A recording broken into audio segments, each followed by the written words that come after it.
आइए जानते हैं बिहार के हर जिला हर क्षेत्र की फटाफट 50 बड़ी खबरों को केवल 10 मिनट में। साथ ही आज इस वीडियो में हम लोग जानेंगे कि सरकार ने गरीबों के लिए कौन कौन सी योजनाओं का शिलान्यास किया और साथ ही महिलाओं को 2 लाख रुपए कब से मिलेंगे और ई श्रम कार्ड धारकों को 3,000 रुपए कब से खाते में आएंगे और गरीबों के लिए सामान के साथ बिजली, पेट्रोल, डीजल, सोना, चांदी कब से सस्ता हो जाएगी और नियमों में क्या क्या बदलाव हुए हैं। सब कुछ आज इस वीडियो के माध्यम से जानेंगे। तो चैनल में पहली बार आए हैं तो वीडियो को लाइक करके चैनल को सब्सक्राइब जरूर कर दें और कमेंट में अपने जिला, अपने शहर का नाम जरूर बताएं।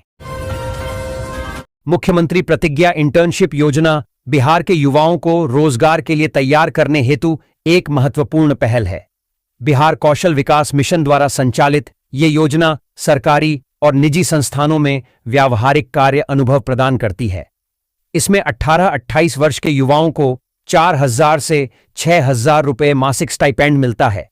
साथ ही अन्य जिलों या राज्यों में इंटर्नशिप करने पर अतिरिक्त सहायता भी दी जाती है। इसका लक्ष्य अगले 5 वर्षों में 1.05 लाख युवाओं को आत्मनिर्भर बनाना है। मुख्यमंत्री नीतीश कुमार 22 जनवरी को सारण जिले का दौरा करेंगे। इस ऐतिहासिक दिन पर वे समृद्धि यात्रा के तहत 100 करोड़ रुपए से अधिक की 200 से ज्यादा विकास योजनाओं का उद्घाटन और शिलान्यास करेंगे। मुख्य कार्यक्रम बिंदटोलिया बस स्टैंड पर होगा। सीएम जीविका कपड़ा फैक्ट्री और महिला आईटीआई का भी उद्घाटन करेंगे। साथ ही शैक्षणिक संस्थानों का निरीक्षण करेंगे। जिला प्रशासन तैयारियों में जुटा है। मुजफ्फरपुर में प्रधानमंत्री ग्रामीण आवास योजना के तहत सर्वेक्षित परिवारों का सत्यापन 15 जनवरी तक पूरा करने का निर्देश दिया गया है। अनियमितताओं और अयोग्य परिवारों के नाम सूची में शामिल होने की आशंका के चलते यह सत्यापन हो रहा है। डीडीसी ने बीडीओ को कार्य में तेजी लाने को कहा है, क्योंकि अभी तक केवल 50% कार्य ही पूरा हुआ है। 50,000 से अधिक अपात्र परिवारों के नाम कट सकते हैं।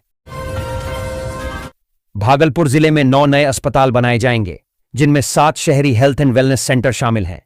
इससे नगर पंचायत क्षेत्रों के निवासियों को घर के पास ही इलाज की सुविधा मिलेगी, जिससे उन्हें मुख्यालय के अस्पतालों तक नहीं जाना पड़ेगा।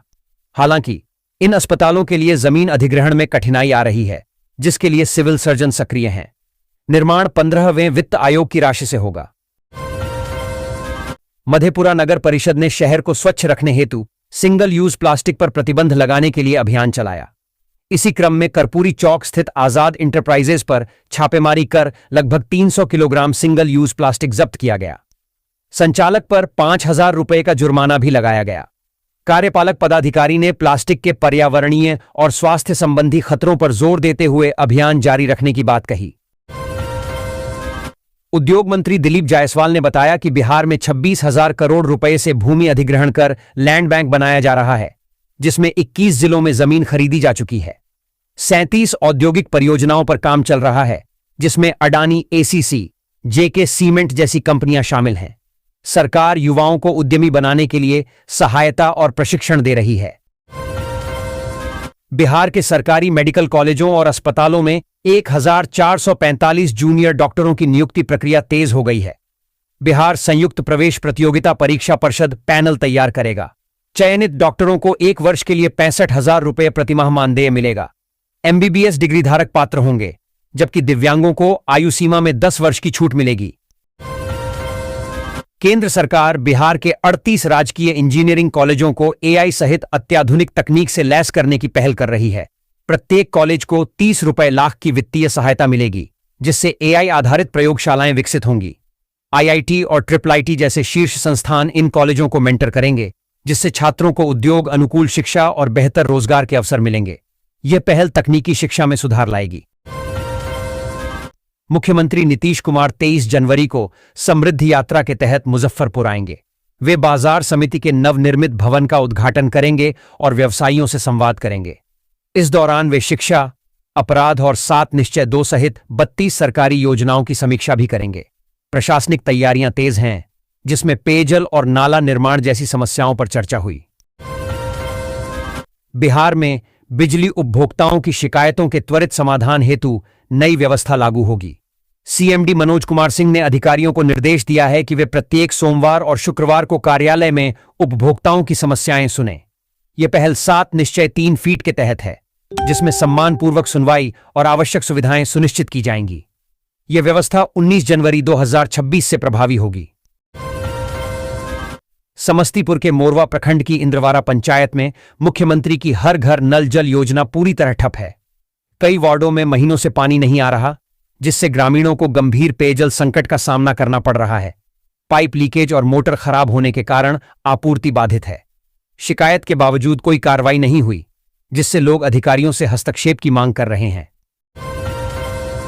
बगहा में 2 दशक पहले 65 लाख की लागत से बने 2 वृद्धाश्रम आज तक संचालित नहीं हो पाए हैं। हाल ही में रेलवे स्टेशन पर ठंड से एक वृद्ध की मौत ने व्यवस्था पर गंभीर सवाल खड़े कर दिए हैं।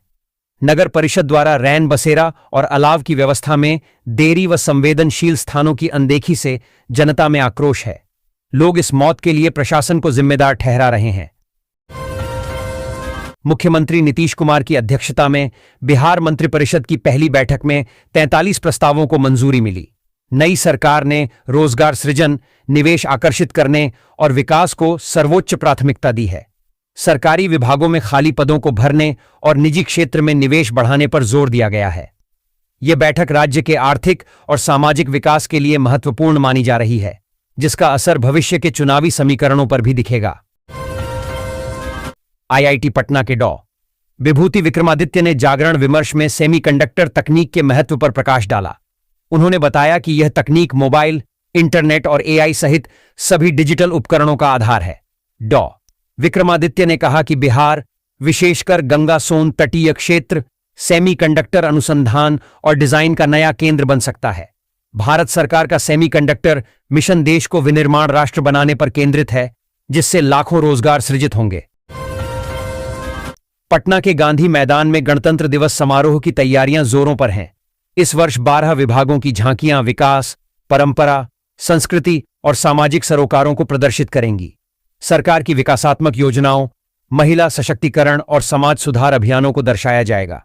झांकियों की अधिकतम ऊंचाई 15 फीट और कलाकारों की न्यूनतम आयु 15 वर्ष निर्धारित की गई है। सुरक्षा के लिए एंटी सैबोटाज जांच अनिवार्य होगी। प्रधानमंत्री के अपरीक्षा पर चर्चा कार्यक्रम के लिए पटना जिले से 2.44 लाख से अधिक आवेदन प्राप्त हुए हैं। इसमें 2.24 लाख से अधिक छात्र, 18,000 से अधिक शिक्षक और 1,700 से अधिक अभिभावक शामिल हैं। कक्षा 6 से 12वीं तक के विद्यार्थी इस कार्यक्रम में भाग लेंगे, जहां प्रधानमंत्री नरेंद्र मोदी 2026 की बोर्ड परीक्षा देने वाले छात्रों से संवाद करेंगे। आवेदन की अंतिम तिथि 11 जनवरी थी। निगरानी अन्वेषण ब्यूरो पटना ने छौड़ादानों में भेलवा पंचायत के राजस्व कर्मचारी सोनू कुमार को 5,000 रुपये रिश्वत लेते रंगे हाथ गिरफ्तार किया। यह राशि परिमार्जन के लिए मांगी गई 12,000 रुपये की पहली किश्त थी। शिकायतकर्ता रामबाबू प्रसाद की शिकायत पर निगरानी टीम ने कार्रवाई की। गिरफ्तारी के बाद प्रखंड व अंचल कर्मियों में हड़कंप मच गया। बीआरए बिहार विश्वविद्यालय में सत्र 2-0-2-6-3-0 के लिए बड़ा विस्तार होने जा रहा है। कुल 96 कॉलेजों ने संबद्धता के लिए आवेदन किया है, जिनमें लगभग 2.5 दर्जन नए कॉलेज पहली बार शामिल हैं। विश्वविद्यालय निरीक्षण टीम गठित कर आधारभूत संरचना की जांच करेगा। इसके बाद विभिन्न समितियों से अनुमोदन के बाद राज्य सरकार को प्रस्ताव भेजा जाएगा। 22 कॉलेजों ने स्नातकोत्तर पीजी पढ़ाई के लिए भी आवेदन किया है, जिनकी जांच इसी महीने होगी। मकर संक्रांति के अवसर पर बिहार में राजनीतिक गतिविधियां तेज हो गई हैं। मुख्यमंत्री नीतीश कुमार ने डिप्टी सीएम विजय सिन्हा के आवास पर आयोजित दही चूड़ा भोज में भाग लिया। इस कार्यक्रम में सम्राट चौधरी और दिलीप जायसवाल जैसे वरिष्ठ नेता भी मौजूद थे। राजनीतिक विश्लेषक इसे आगामी चुनावों और गठबंधन समीकरणों की तैयारी के रूप में देख रहे हैं, जहां पारंपरिक उत्सवों का उपयोग सियासी माहौल बनाने के लिए किया जा रहा है। बिहार सरकार लेडी रोसेटा आलू की खेती को बढ़ावा दे रही है, जिससे किसानों की आय बढ़ेगी और खाद्य प्रसंस्करण उद्योग को गति मिलेगी। चिप्स और फ्रेंच फ्राइज के लिए उपयुक्त इस किस्म के बीज पर 75% अनुदान मिल रहा है।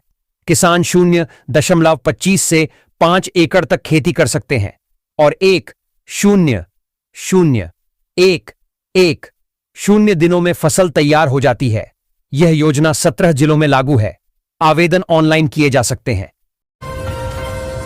पताही में किसानों को पुश्तैनी जमीन पर डिजिटल पहचान पत्र फार्मर आईडी बनवाने में कठिनाई हो रही है। कृषि विभाग के नियमानुसार जमीन की जमाबंदी किसान के नाम पर होनी चाहिए, लेकिन कई किसानों की जमाबंदी अभी भी उनके पूर्वजों के नाम है। इससे उन्हें सरकारी योजनाओं के लाभ से वंचित होने का डर है। अधिकारियों ने जमाबंदी बंटवारा और नामांतरण कराने की सलाह दी है, जिसे किसान एक जटिल और लंबी प्रक्रिया मानते हैं। पटना में 82% लोग विटामिन डी की कमी से जूझ रहे हैं, जिसका मुख्य कारण बदलती जीवन शैली और धूप का सही तरीके से सेवन न करना है। यह कमी मुख्यमंत्री नीतीश कुमार ने पटना में राज्य स्तरीय पुलिस सम्मेलन का उद्घाटन किया। उन्होंने पुलिस पदाधिकारियों को ईमानदारी और कड़ाई से अपराध नियंत्रण करने का निर्देश दिया। साथ ही बिहार में कानून का राज बनाए रखने पर जोर दिया। इस दौरान मद्य निषेध एवं राज्य स्वापक नियंत्रण ब्यूरो और साइबर अपराध इकाई का भी शुभारंभ किया गया। सम्मेलन में अपराध नियंत्रण और आंतरिक सुरक्षा पर चर्चा हुई। बगहा में पीएम आवास योजना में अवैध वसूली का विरोध करने पर पंचायत मुखिया ने वार्ड सदस्य को जूते से पीटा। पीड़ित नन्हे साह ने भैरोगंज थाने में मुखिया ब्रजेश राम के खिलाफ आवेदन दिया है, जिसमें 2,0,0,2,5,0,0 रुपये की वसूली का आरोप है। मुखिया ने आरोपों को निराधार बताया है। घटना का वीडियो भी वायरल है। पुलिस मामले की जांच कर रही है। मुख्यमंत्री नीतीश कुमार की 19 जनवरी को सीतामढ़ी में प्रस्तावित समृद्धि यात्रा के मद्देनजर पुलिस प्रशासन ने तैयारियां शुरू कर दी हैं। सुरक्षा व्यवस्था बनाए रखने के लिए जिले के सभी पुलिस अधिकारियों और कर्मियों की स्वीकृत छुट्टियां तत्काल प्रभाव से रद्द कर दी गई हैं। मुख्यमंत्री सीतामढ़ी और बेलसंड में विभिन्न परियोजनाओं का उद्घाटन और निरीक्षण करेंगे। साथ ही लाभार्थियों से संवाद भी करेंगे। बिहार शिक्षा विभाग ने प्राथमिक और मध्य विद्यालयों में प्रधान शिक्षक प्रधानाध्यापक पदों पर वरीयता, प्रभार और सेवा अवधि की गणना से संबंधित 26 शंकाओं का निराकरण किया है। सचिव दिनेश कुमार द्वारा जारी निर्देशों में स्पष्ट किया गया है कि पंचायत शिक्षा मित्र के रूप में की गई सेवा कुछ स्थितियों में नहीं गिनी जाएगी। बीपीएससी से नियुक्त शिक्षकों की वरीयता परीक्षाफल के अनुसार होगी और प्रभारी बनने पर अतिरिक्त वेतन नहीं मिलेगा। सोमवार को बिहार के 15 शहरों में मध्यम स्तर का वायु प्रदूषण दर्ज किया गया। पटना के गांधी मैदान और वैशाली के हाजीपुर में हवा सबसे अधिक प्रदूषित रही, जबकि आरा और सासाराम की हवा संतोषजनक श्रेणी में थी। मौसम में बदलाव और हवा की गति कम होने से कई शहरों में प्रदूषण बढ़ा। सर्द दिनों में हवा का घनत्व बढ़ने से भी वायु गुणवत्ता प्रभावित हुई। Patna metro rail corporation limited के एमडी संदीप कुमार आर पुडकलकट्टी ने पटना मेट्रो प्रोजेक्ट की समीक्षा की। उन्होंने खेमनीचक और मलाही पकड़ी स्टेशनों को जल्द पूरा करने का निर्देश दिया, जो प्राथमिकता कॉरिडोर के लिए महत्वपूर्ण है। वर्तमान में आईएसबीटी से भूतनाथ तक मेट्रो चल रही है। ब्लू लाइन का भूमिगत हिस्सा 2026 के अंत तक पूरा होने की उम्मीद है, जिससे पटना में विश्व स्तरीय परिवहन सुविधा मिलेगी। रेलवे ने अलीपुरद्वार से मुंबई तक साप्ताहिक अमृत भारत एक्सप्रेस चलाने का निर्णय लिया है। यह ट्रेन बक्सर, सिलीगुड़ी, मुजफ्फरपुर और हाजीपुर सहित कई शहरों से होकर गुजरेगी। बक्सर के यात्रियों को मुंबई जाने के लिए रात 10:30 बजे और सिलीगुड़ी के लिए शाम 4:30 बजे के आसपास मिलेगी। यह नई सेवा महाराष्ट्र को पूर्वोत्तर और पश्चिम बंगाल से जोड़ेगी, जो पूर्वी भारत विशेषकर बिहार के लिए एक बड़ी सौगात है। पटना की वायु गुणवत्ता में लगातार 4 वर्षों से सुधार हो रहा है। 2025 में इसे अब तक की सबसे स्वच्छ हवा के रूप में दर्ज किया गया। जिलाधिकारी डॉ. त्यागराजन एसएम ने 2026 के लिए धूल धुआं कम करने, व्यापक पौधारोपण, वाहन प्रदूषण नियंत्रण और पराली जलाने से रोकने जैसे उपायों की कार्य योजना तैयार करने के निर्देश दिए। निर्माण मलबे के लिए हेल्पलाइन भी जारी की गई है। कड़ाके की ठंड के बाद मौसम में सुधार हो रहा है। सुबह कोहरा छाने के बावजूद दिन में तेज धूप निकल रही है, जिससे तापमान में वृद्धि हुई है। सोमवार को अधिकतम तापमान 23.2 डिग्री सेल्सियस दर्ज किया गया। मौसम विभाग के अनुसार अगले कुछ दिनों तक दिन में धूप और रात में ठंड बनी रहेगी, जिससे लोगों को सर्दी से राहत मिलेगी। बिहार की ग्रामीण सड़कें अब 2 लेन की होंगी, जो सतत विकास लक्ष्यों में सहायक होंगी। ग्रामीण कार्य मंत्री अशोक चौधरी ने बताया कि 20 वर्षों में राज्य ने ग्रामीण सड़क निर्माण में कीर्तिमान स्थापित किया है। 7 निश्चय 3 के तहत प्रखंड, अनुमंडल व जिला मुख्यालयों को राष्ट्रीय व राज्य उच्च पथों से जोड़ा जाएगा। 2024-26 में 18,166 सड़कों और 909 पुलों के निर्माण को मंजूरी मिली है। भभुआ जिले में वन विभाग जल्द ही 5 पिकनिक स्थलों पर जंगल सफारी शुरू करेगा। मुख्यमंत्री के कैमूर आगमन पर इसका शुभारंभ होगा। मां मुंडेश्वरी धाम के इको पार्क से 4 रूटों पर करकटगढ़, तेल्हाड़कुंड, अधौरा, वंशीखोह और करमचट डैम तक सफारी कराई जाएगी। 7-6 सीटर वाहन उपलब्ध होंगे, जिससे पर्यटन को बढ़ावा मिलेगा और राजस्व भी प्राप्त होगा। तेज प्रताप यादव मकर संक्रांति दही चूड़ा भोज की तैयारी में जुटे हैं और उन्होंने कई नेताओं को आमंत्रित किया है। इस बीच उन्होंने राज ठाकरे के बयान की निंदा की। राजद सांसद सुरेंद्र प्रसाद यादव के वायरल वीडियो पर उन्होंने डिप्टी सीएम सम्राट चौधरी से कार्रवाई की मांग की, उन्हें जेल भेजने को कहा। सुरेंद्र यादव ने वीडियो को एआई जनरेटेड बताया और माफी मांगने से इनकार कर दिया। मोहनिया कैमूर में Kolkata Delhi GT road NH-19 का 6 लेन निर्माण 15 साल बाद भी अधूरा है। 2011 में शुरू हुई परियोजना 2014 तक पूरी होनी थी, लेकिन अब तक नहीं हुई। यात्रियों से अधूरे काम के बावजूद टोल वसूला जा रहा है, जो दोगुना हो चुका है। धीमी गति से निर्माण, जाम और धूल से लोग परेशान हैं, जबकि निर्माण कंपनी और NHAI अधिकारी उदासीन हैं। पटना नगर निगम ने सभी 75 वार्डों में 1-1 करोड़ रुपए के विकास कार्यों को मंजूरी दी है। महापौर सीता साहू की अध्यक्षता में हुई बैठक में कुल 204 योजनाओं और 32 अतिरिक्त प्रस्तावों को स्वीकृति मिली। इससे राजधानी में नागरिक सुविधाओं का विस्तार होगा और बुनियादी ढांचे का विकास होगा। म्यूनिसिपल बॉन्ड जारी करने, वायु गुणवत्ता सुधार और सड़कों के नामकरण जैसे महत्वपूर्ण निर्णय भी लिए गए, जिससे पटना को स्वच्छ और आधुनिक शहर बनाने का लक्ष्य है। हावड़ा जोधपुर एक्सप्रेस में हुए सोना लूटकांड में रेल पुलिसकर्मियों की संलिप्तता सामने आई है। गया रेल न्यायालय ने फरार 4 सिपाहियों और 2 सिविलियनों के खिलाफ गिरफ्तारी वारंट जारी किया है। SIT ने वारंट प्राप्त कर आरोपितों की तलाश तेज कर दी है। यदि वे आत्मसमर्पण नहीं करते तो इश्तिहार और कुर्की की कार्रवाई की जाएगी। इस मामले में पहले ही थानाध्यक्ष निलंबित और गिरफ्तार हो चुके हैं।